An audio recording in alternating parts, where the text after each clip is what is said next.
The bus was already in motion when the moment fractured, gliding through familiar Auburn streets under a pale morning sky that promised nothing unusual. Inside, the air carried the quiet rhythm of routine, the shared anonymity of strangers bound briefly by direction and time. Seats were filled by commuters rehearsing their days in silence, eyes fixed on phones, windows, or nothing at all. Near the back, a man stood gripping a metal pole, his reflection flickering against the glass as the bus swayed. A few rows away sat another passenger, shoulders squared, posture alert in the subtle way learned by people who understand vigilance. No one spoke, yet something unsettled hovered beneath the ordinary hum of the engine. Violence rarely arrives screaming. It often enters softly, disguised as confidence or entitlement.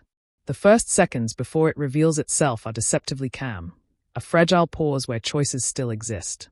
This story begins there, in that pause, before sound overtook silence and an ordinary commute became a defining memory that would follow everyone on board long after the bus doors finally opened again. The first words slipped out casually, almost lazily, framed with the thin disguise of humor that often shields cruelty. They were not shouted, not immediately threatening, but they landed with weight, cutting through the low murmur of the bus. The targeted passenger felt it instantly, that internal tightening that comes from recognizing danger before it fully announces itself. Experience teaches some people to listen harder, to decode tone as much as language. Around them, other riders shifted slightly, registering discomfort without acknowledging it. Silence can feel safer than intervention, especially in confined spaces where escape routes are limited. The speaker continued, testing boundaries, emboldened by the absence of challenge. Each remark sharpened, shedding pretense, revealing hostility rooted deeper than irritation. The bus passed storefronts and intersections, life outside continuing uninterrupted. Inside, however, a line was being crossed. The targeted passenger weighed options quickly, aware that any response could escalate what already felt unstable. Fear doesn't always freeze. Sometimes it calculates, counting breaths, exits, witnesses. The tension thickened, unseen but unmistakable, pressing down as the words grew more explicit and the space between strangers began to shrink dangerously fast. When the argument sparked, it did so like flint on stone, sudden and bright. Voices rose, overlapping in disbelief and anger, startling passengers who had hoped the discomfort would dissolve on its own. The attacker stepped closer, invading space with deliberate intent, his body language broadcasting challenge before his fists ever moved. The bus lurched as the driver glanced back, sensing escalation without yet understanding its cause. In moments like these, time stretches oddly, each second heavy with possibility. The targeted passenger stood, not to fight, but to create distance, to assert presence without aggression. It wasn't enough. A shove came first, abrupt and forceful, followed by a loss of balance as the bus slowed sharply. Then came the blows, fast and unrestrained, accompanied by words that stripped away any remaining doubt about motive. Gasps and shouts erupted around them, a chorus of alarm too late to prevent impact. The victim fell, instinctively protecting his head, absorbing not just physical pain but the clarity that this violence was personal, fueled by hatred rather than chance. The bus screeched to a halt, doors still closed, trapping everyone inside the aftermath. The driver's voice cracked through the chaos as he radioed for help, trained professionalism barely containing fear. Passengers stood or crouched in place, some shouting, others frozen, all suddenly aware of how exposed they were. The attacker backed away, chest heaving, eyes scanning faces now turned fully toward him. Whatever momentum had driven him moments earlier faltered under collective attention. The victim remained on the floor briefly, stunned, tasting blood, hearing fragments of sound as if underwater. Hands reached out hesitantly, offering help without knowing what was welcome. When he stood, his legs trembled, but he remained upright, refusing collapse in front of strangers. The bus felt smaller now, every surface witness to what had happened. Outside, traffic slowed, drivers craning necks at the stopped vehicle, unaware of the precise reason for the disruption. Within minutes, flashing lights reflected against the windows, painting the interior in harsh blues and reds.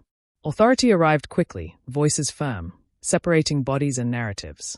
The attacker was detained, protesting loudly, reframing events as misunderstanding. Officers listened carefully, documenting language as much as action. Cameras mounted silently above had already captured everything, indifferent, precise, waiting to be reviewed frame by frame.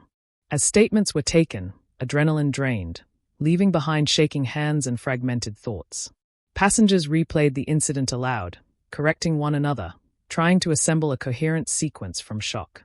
The victim answered questions methodically, aware that clarity mattered now more than emotion. He described the words first, not just the punches, emphasizing how the attack had begun long before physical contact. Officers noted this carefully. In cases like these, intent is not assumed. It must be demonstrated, supported, proven. The attacker sat apart, jaw tight, alternating between anger and disbelief as he realized the seriousness of what he faced. Hate does not always recognize itself as such. It often masquerades as grievance or justification. The bus was eventually cleared, passengers released to continue days that would never feel quite as routine again. News of the assault spread quickly, condensed into alerts that struggled to capture complexity.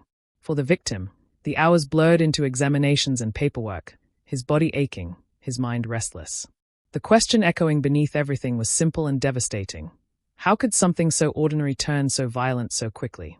That question would follow him long after bruises faded, reshaping how he understood public space and shared silence. By evening, the incident had become a headline, stripped of texture but heavy with implication. Community reactions ranged from outrage to weary resignation, many recognizing the pattern even if they wished it were rare. The victim sat alone, scrolling through responses he hadn't asked for, absorbing support alongside skepticism.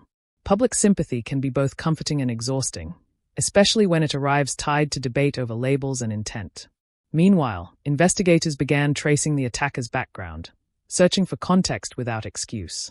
Patterns emerged gradually, not of inevitability but of accumulation. Language used casually, beliefs reinforced without challenge, grievances nurtured rather than questioned. These threads did not force his actions, but they formed the environment in which those actions felt permissible. Prosecutors reviewed footage repeatedly, watching the moment when words tipped into violence, when opportunity met decision. Each viewing stripped away ambiguity. The case was no longer just about an assault, it was about what motivated it. For the victim, sleep came fitfully, interrupted by flashes of movement and sound. Trauma does not always arrive loudly either. Sometimes it settles in quietly, rearranging thoughts, altering reflexes, making even mundane routines feel newly uncertain. Healing, he would learn, would be neither linear nor quick. Court proceedings began weeks later, measured and procedural, a stark contrast to the chaos of the bus. Legal language translated lived terror into charges and elements, intent into evidence. The victim attended when he could, sitting silently as strangers debated the meaning of his experience. Video footage played without emotion, replaying moments he wished to forget. Witnesses testified, voices steady or shaking, recalling slurs and strikes with uncomfortable precision. Each account reinforced a central truth. This was not random conflict, but targeted hostility. The attacker's defense shifted as evidence mounted, retreating from denial toward minimization. Responsibility is often resisted longest where it is most deserved.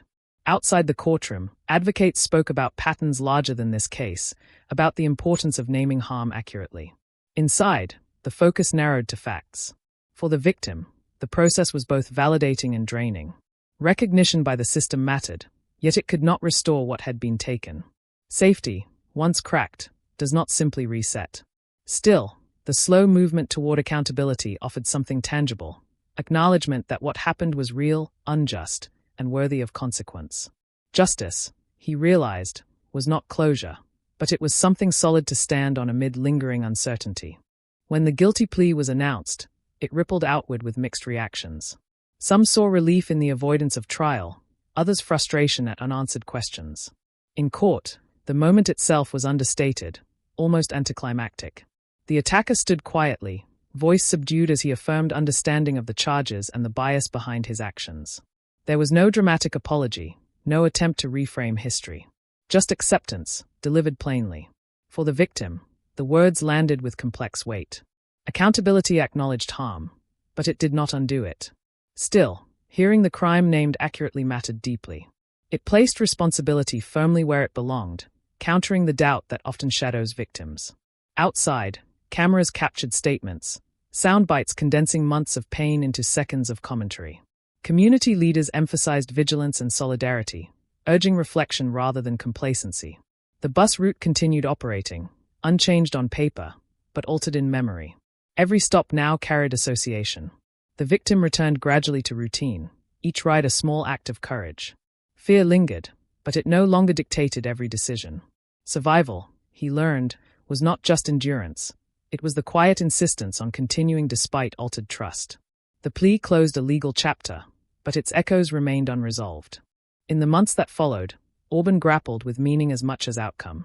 Community meetings filled rooms with difficult conversations about silence, intervention, and shared responsibility. Transit authorities reviewed protocols, acknowledging that prevention requires preparation, not just response. The victim eventually spoke publicly, choosing narrative over erasure. His voice shook at first, then steadied, carrying lessons shaped by pain rather than abstraction. He spoke about the moment words turned threatening, about how quickly indifference can become danger. Listeners shifted uncomfortably, recognizing themselves in the bystanders who had looked away. This discomfort was necessary. Change rarely emerges from ease. The attacker began serving his sentence, time measured now by imposed structure. Programs promised education and reflection, their effectiveness uncertain but essential attempts at interruption. Hate is learned, reinforced, normalized. It can also be challenged, though never guaranteed to dissolve. For the victim, healing unfolded unevenly. Some days felt reclaimed, others sharply fragile. Yet he noticed something unexpected, heightened awareness of kindness, of strangers who checked in, of allies who spoke up. Trauma narrows the world initially, but connection can slowly widen it again. The story's impact extended beyond one bus, asking uncomfortable questions about proximity, courage, and accountability.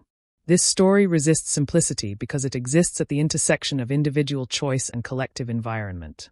It is tempting to isolate it as an anomaly, a single man's failure contained within a legal outcome. But the bus was merely the setting, not the cause. The conditions that allowed hostility to surface unchecked were broader, quieter, woven into daily interactions where harm is dismissed as opinion or humor. Remembering this incident requires more than recalling violence. It requires examining the pauses before it, the silences that enabled escalation. The guilty plea marked an endpoint in court records, yet its significance lies in what follows. Each shared space carries potential, for harm or for solidarity.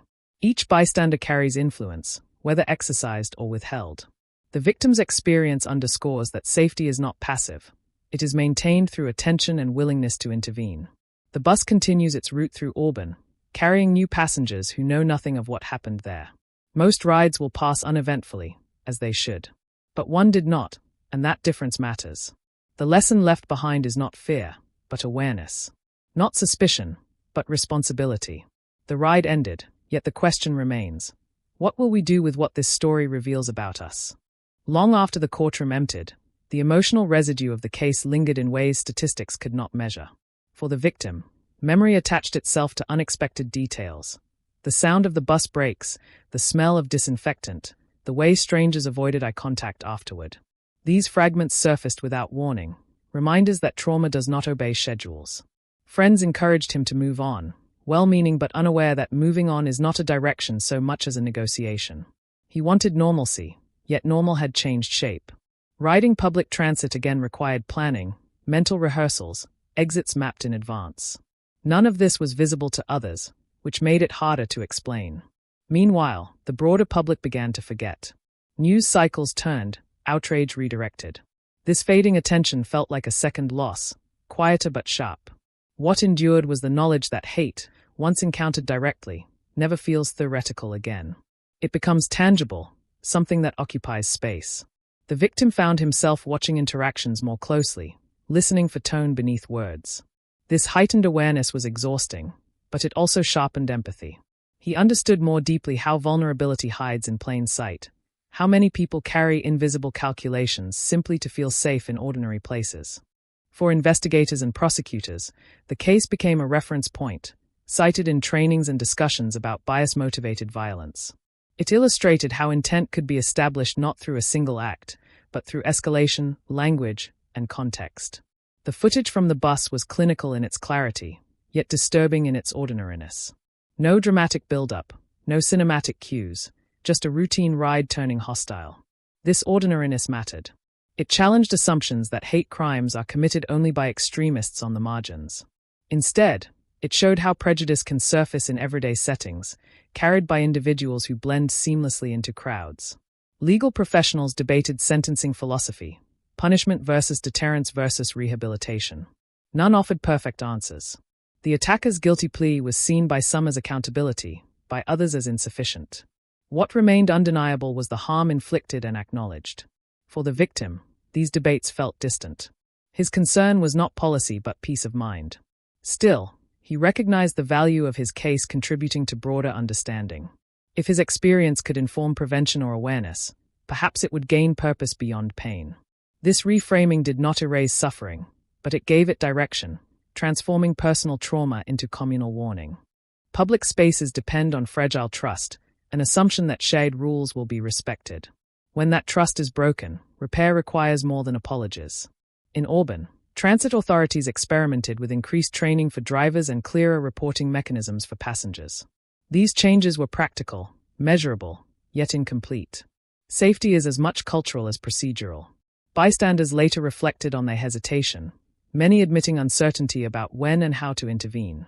Fear of escalation, fear of misreading a situation, fear of personal risk, all understandable, all consequential.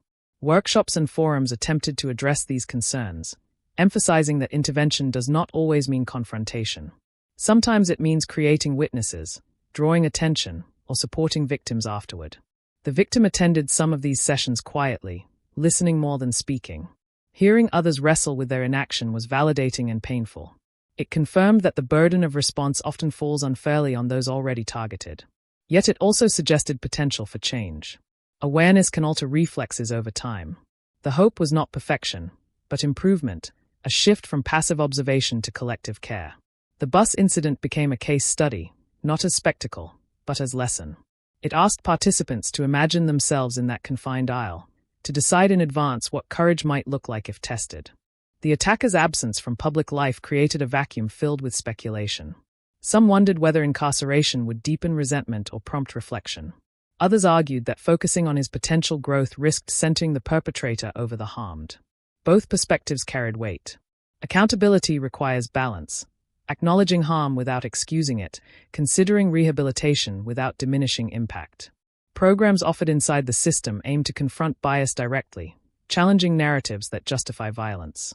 Their success varied, dependent as much on willingness as design. The attacker's personal reckoning, if it occurred, remained largely private. For the victim, this distance was intentional. He chose not to follow the attacker's trajectory, understanding that healing did not require witnessing remorse. Closure, he learned, is not granted externally. It is constructed internally, often slowly. Instead, he focused on rebuilding routines, redefining safety on his own terms. Some days were easier than others.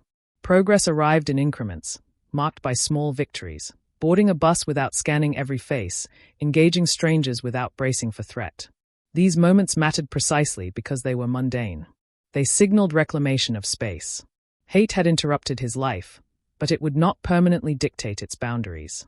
This determination was quiet, uncelebrated, yet powerful, a refusal to surrender everyday freedoms to fear. As time distanced the event, reflection replaced immediacy. The victim began to articulate lessons not just about hate, but about attention.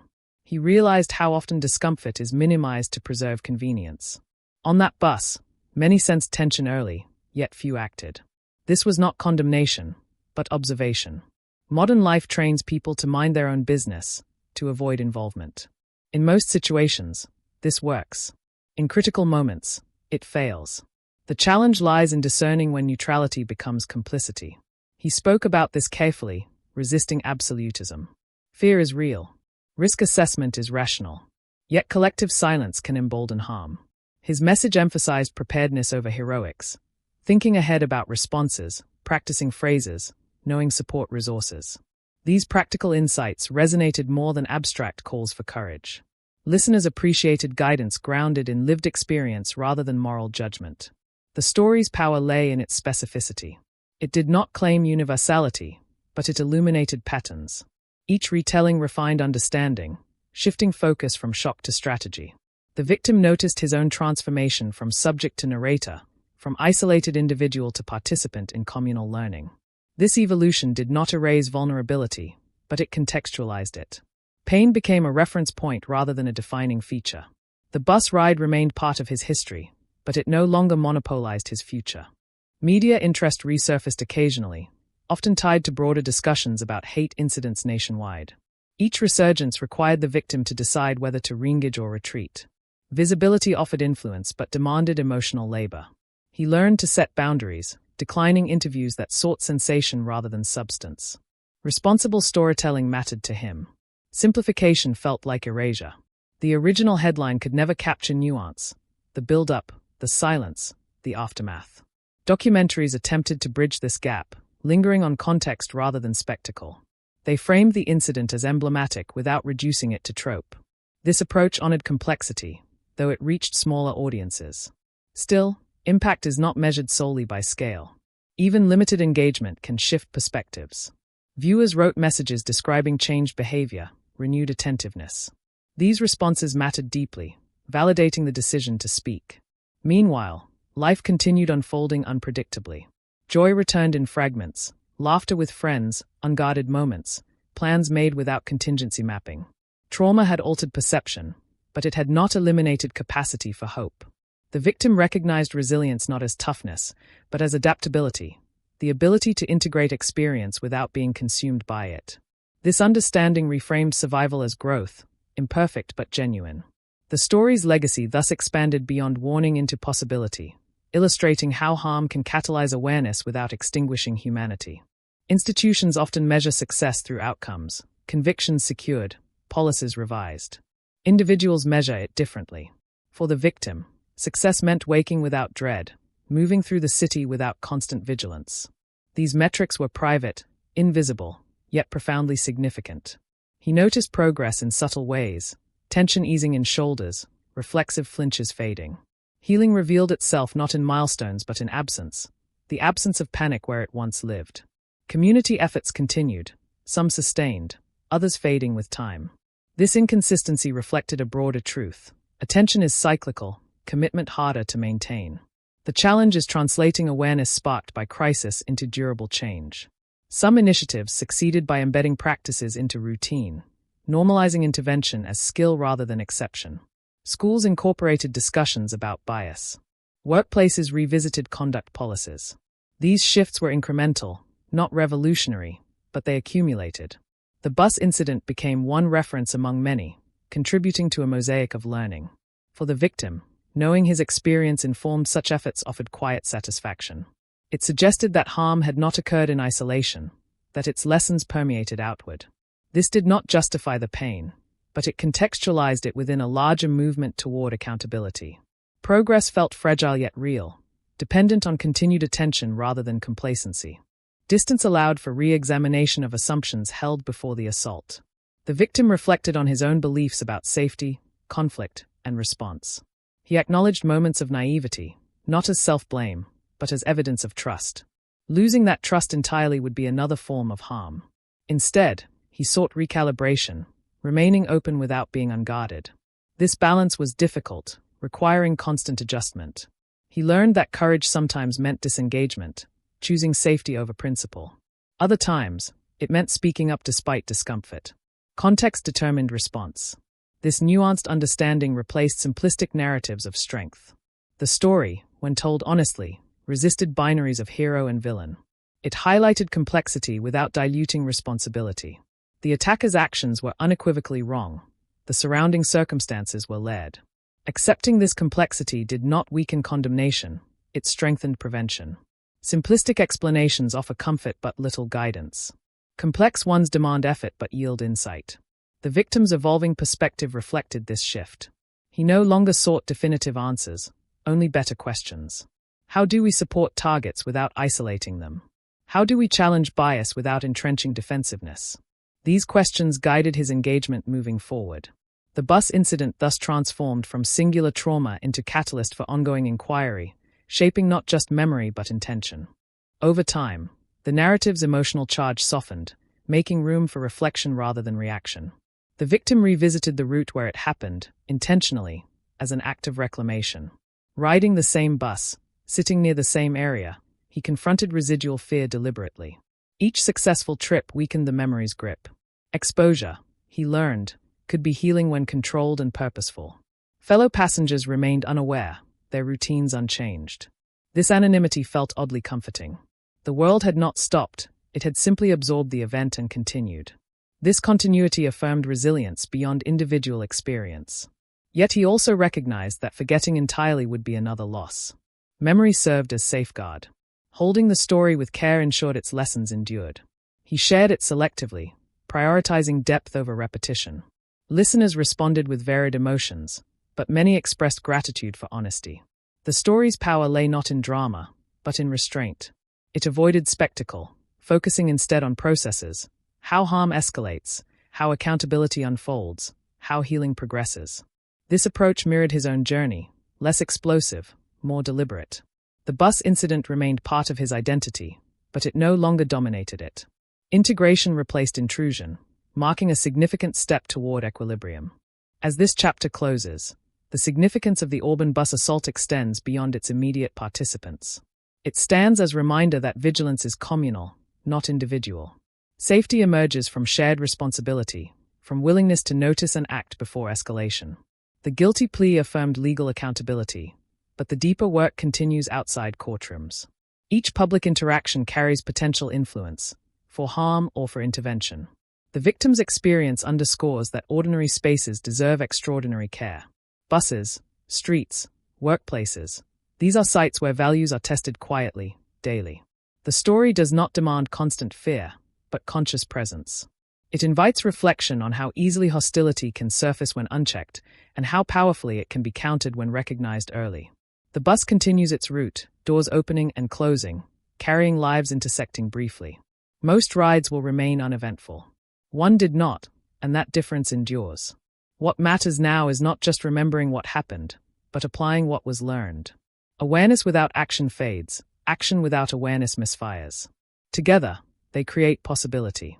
This story, fictionalized yet rooted in truth, asks viewers not simply to watch, but to consider their role in shared spaces. The ride may be ordinary. The responsibility is not. Time continued its quiet work, sanding sharp edges while leaving meaning intact. For the victim, anniversaries triggered reflection rather than dread, markers of distance traveled rather than wounds reopened. He noticed how language around the incident had shifted, from outrage to reference, from headline to example. This transition felt both relieving and unsettling. Relief came from no longer being the center of attention. Unease came from knowing how easily lessons fade when urgency passes. He chose to remain engaged selectively, contributing when invited, declining when drained. This autonomy mattered. Trauma often steals control, recovery restores it gradually. In conversations, he emphasized preparedness over panic, empathy over assumption. People listened more than he expected.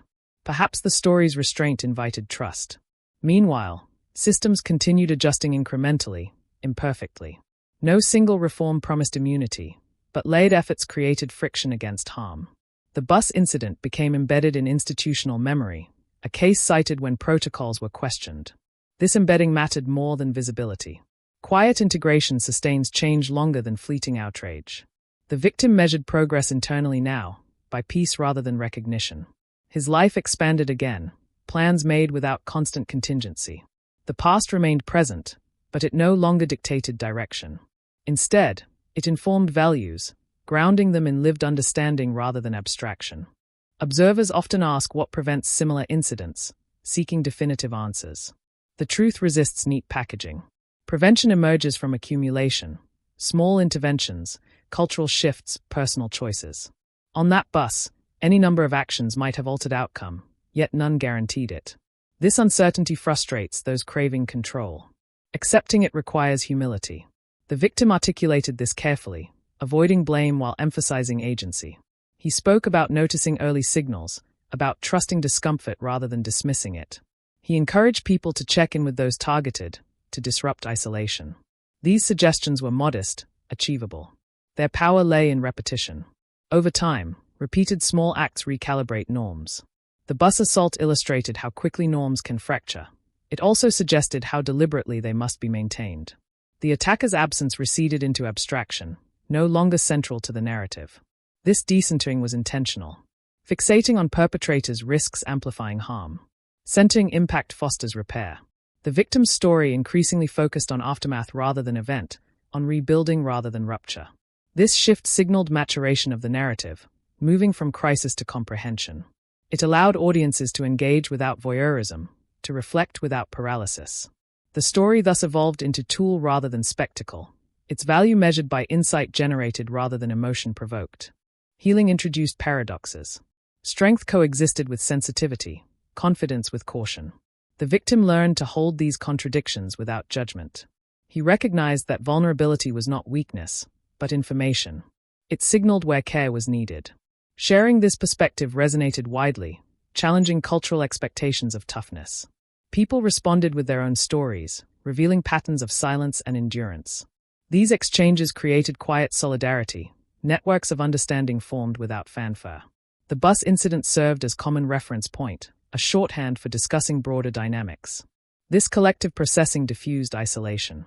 It reminded participants that harm is rarely solitary, even when experienced individually.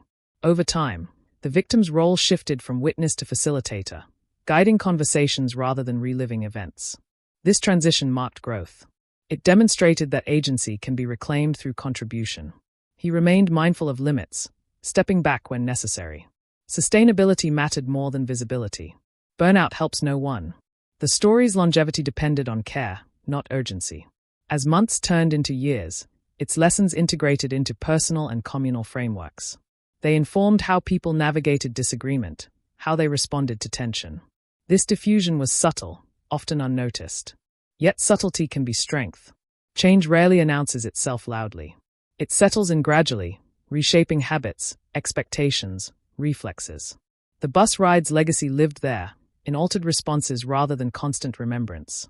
Distance also revealed gratitude for systems that worked, however imperfectly. The victim acknowledged the bus driver's swift response, the officer's attentiveness, the prosecutor's diligence. These acknowledgments coexisted with critique. Systems are neither wholly broken nor wholly effective. They are contingent on people. Recognizing this complexity fostered realistic expectations. It encouraged engagement rather than withdrawal. The victim learned to advocate constructively, focusing on improvement rather than condemnation. This approach yielded collaboration. Small wins accumulated through dialogue. It also preserved emotional energy. Rage exhausts, purpose sustains. The story's framing evolved accordingly, emphasizing process over villainy. Audiences accustomed to polarized narratives found this challenging yet refreshing. It demanded attention, patience. In return, it offered nuance. The bus incident, when examined deeply, resisted reduction. It involved choice and context, action and omission. Accepting this multiplicity enriched understanding. The victim's reflections increasingly centered on coexistence, how strangers share space responsibly. Public life depends on mutual restraint and care. When these fray, repair requires intention. He advocated for preparation as civic duty, akin to learning first aid. Knowing how to respond to bias or escalation should be common knowledge. This proposal reframed intervention as skill rather than heroism. It democratized responsibility, distributing it across community rather than isolating it within targets. Such reframing marked maturation of insight born from pain yet oriented toward prevention. Distance also revealed gratitude for systems that worked, however imperfectly. The victim acknowledged the bus driver's swift response, the officer's attentiveness, the prosecutor's diligence. These acknowledgments coexisted with critique. Systems are neither wholly broken nor wholly effective. They are contingent on people. Recognizing this complexity fostered realistic expectations. It encouraged engagement rather than withdrawal. The victim learned to advocate constructively, focusing on improvement rather than condemnation. This approach yielded collaboration. Small wins accumulated through dialogue. It also preserved emotional energy. Rage exhausts, purpose sustains. The story's framing evolved accordingly, emphasizing process over villainy. Audiences accustomed to polarized narratives found this challenging yet refreshing. It demanded attention, patience. In return, it offered nuance. The bus incident, when examined deeply, resisted reduction. It involved choice and context, action and omission. Accepting this multiplicity enriched understanding. The victim's reflections increasingly centered on coexistence, how strangers share space responsibly. Public life depends on mutual restraint and care. When these fray, repair requires intention. He advocated for preparation as civic duty, akin to learning first aid. Knowing how to respond to bias or escalation should be common knowledge. This proposal reframed intervention as skill rather than heroism. It democratized responsibility, distributing it across community rather than isolating it within targets. Such reframing marked maturation of insight born from pain yet oriented toward prevention. Eventually, the victim reached a point where recounting the story no longer triggered physiological response. His voice remained steady, breathing even. This neutrality surprised him. It signaled integration. The memory had found its place, neither suppressed nor dominant. He honored this milestone privately, recognizing progress without ceremony. Publicly, he continued advocating quietly, focusing on listening as much as speaking. Others' stories mattered equally. The bus incident served as entry point, not end point. Conversations expanded to include intersectional experiences, recognizing how vulnerability compounds. This broadened perspective enriched dialogue, preventing hierarchy of harm. The victim appreciated this inclusivity, understanding that solidarity requires recognizing diverse experiences. He remained attentive to language, ensuring it invited rather than alienated. This sensitivity stemmed from lived knowledge of how words can escalate or heal. The contrast was stark. The same medium that once delivered harm now facilitated connection. This reversal underscored language's power.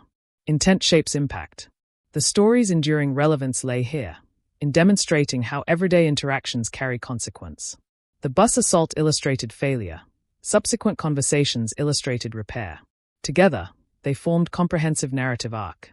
It neither wallowed in darkness nor rushed to redemption. It acknowledged damage while affirming capacity for growth. This balance resonated deeply, offering viewers neither despair nor complacency, but responsibility tempered with hope. As years passed, the bus route remained unchanged physically, yet symbolically it evolved. For the victim, it transformed from site of trauma to marker of resilience. Riding it no longer felt like test, but reminder of endurance. He allowed himself this reframing, recognizing agency in narrative interpretation. Meaning is not fixed, it is negotiated. This flexibility aided healing. He shared this insight with others navigating recovery, emphasizing permission to redefine associations. Trauma often freezes meaning at moment of harm. Recovery loosens that grip. The victim's journey illustrated this process vividly. Observers found comfort in its ordinariness. There were no dramatic turning points, just gradual recalibration. This realism made the story accessible. It countered myths of instant healing. Progress was uneven, sometimes invisible. Yet persistence mattered. The bus incident's legacy thus included modeling patience. In a culture craving quick resolution, this was radical. It suggested that sustained attention yields deeper change. Institutions slowly adopted this mindset, prioritizing long-term engagement over reactive measures. The case remained reference point, but no longer sole focus. It joined continuum of learning. This integration signaled maturation of response. The story had done its work. It remained available, not intrusive. This equilibrium honored both memory and movement forward, allowing space for life beyond narrative. Reflecting broadly, the victim identified gratitude as unexpected companion to healing. Gratitude for support received, for systems that listened, for personal capacity to adapt. This gratitude coexisted with anger toward injustice. Holding both felt honest. Simplifying emotions would betray experience. He encouraged others to embrace complexity, resisting pressure to feel only acceptable sentiments. Authenticity fosters connection. In discussions, he normalized ambivalence, validating conflicting reactions. This approach reduced shame, inviting openness. The bus incident thus contributed to emotional literacy, expanding vocabulary for response. Such expansion has ripple effects. It influences how communities process conflict, how they support one another. The story's impact extended into these subtle realms, shaping discourse beyond explicit policy. The victim noticed increased willingness among peers to address discomfort proactively. Small interventions occurred more readily. Someone would check in, speak up, redirect conversation. These microactions accumulated, creating texture of care. The original harm could not be undone, but its counterweights grew. This dynamic illustrated principle of proportional response, not matching violence with violence, but with sustained presence.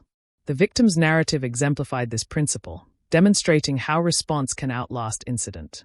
In doing so, it reframed success. Success was not absence of harm, but presence of resilience and responsibility. This reframing empowered ongoing effort without demanding perfection.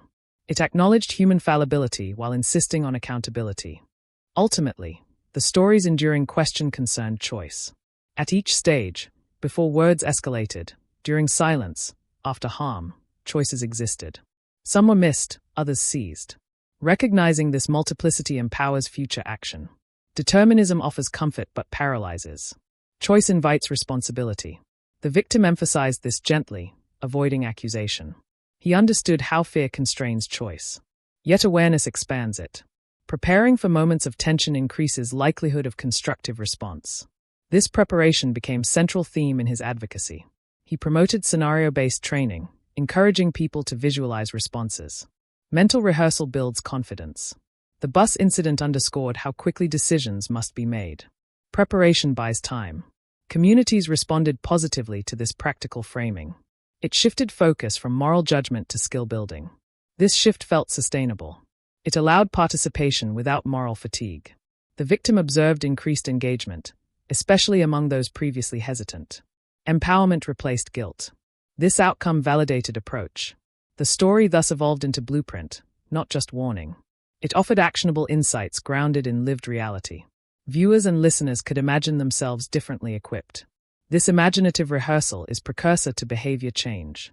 In this way, narrative influenced future possibilities. The bus ride's impact extended forward, shaping responses to incidents yet to occur. This forward orientation honored victims by preventing repetition. Memory served as catalyst, not anchor. As this documentary narrative concludes, it resists finality. Stories like this do not end, they transform. The Auburn bus assault remains part of collective memory, not as isolated tragedy, but as reference for understanding how harm unfolds and how it can be addressed. The guilty plea marked legal resolution, yet moral work continues daily. Each shared space invites choice, awareness, intervention. The victim's journey illustrates that healing and advocacy need not be loud to be effective. Quiet persistence reshapes norms. The story invites viewers to examine their own reflexes, to prepare rather than assume. It challenges the comfort of neutrality, proposing engagement as care. Public life depends on such care. The bus continues its route, carrying strangers together briefly.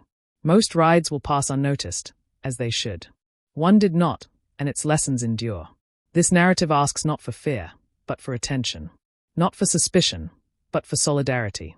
Responsibility is shared, distributed across moments and people. When harm arises, response matters. When silence beckons, choice intervenes. The story's value lies here, in its invitation to act differently next time. Documentary ends, but work persists. The ride goes on,